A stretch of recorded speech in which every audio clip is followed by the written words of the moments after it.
ఇక్కడికి వచ్చినప్పుడు వీళ్ళ ఆఫీసులు జీవో నెంబర్ 340 ఉపయోగించుకుని 2 ఎకరాల వరకు ఇచ్చారు. 33 ఏళ్లు లీజ్ ఇచ్చారు. ఇందులో 40.78 ఎకరాలు మొత్తం భూమిని 26 జిల్లాల్లో ఇచ్చారు. నియర్లీ మార్కెట్ వాల్యూ ఇవన్నీ చూస్తే 300 కోట్లు ఉంటుంది. మార్కెట్ వాల్యూ కంటే రిజిస్ట్రేషన్ వాల్యూ ఎంత ఉంటుంది.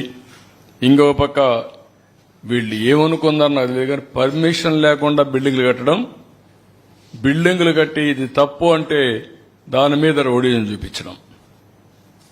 ఎక్కడికి పోతున్నారు నాకైతే అర్థం కావడం లేదు. అంటే భయం లేదు.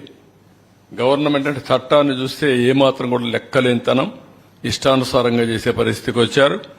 ఇంకొక పక్క construction in Tadepalli irrigation department చాలా స్పష్టంగా చెప్పారు, ఇది ఇవ్వడానికి వీలు లేదు అని చెప్పినా వైలేట్ చేసి ఇచ్చే పరిస్థితికి వచ్చారు. నెక్స్ట్ ఇంకొక పక్కన మీరు చూస్తే ఇది దగ్గర 8,086 ఎకరాలు 8,086 మందికి 13,081 ఎకరాలు భూమి ఇచ్చే పరిస్థితికి వచ్చారు.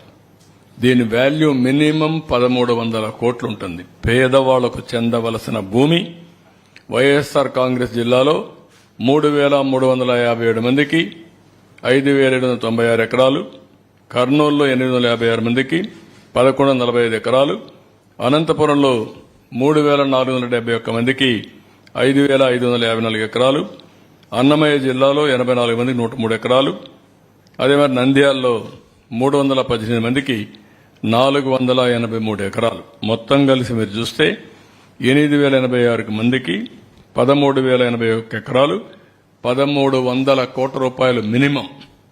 దానికంటే ఎక్కువే వాల్యుయేషన్ ఉంటుంది. అంత భూమి దారాదత్తం చేసే పరిస్థితికి వచ్చారు. నెక్స్ట్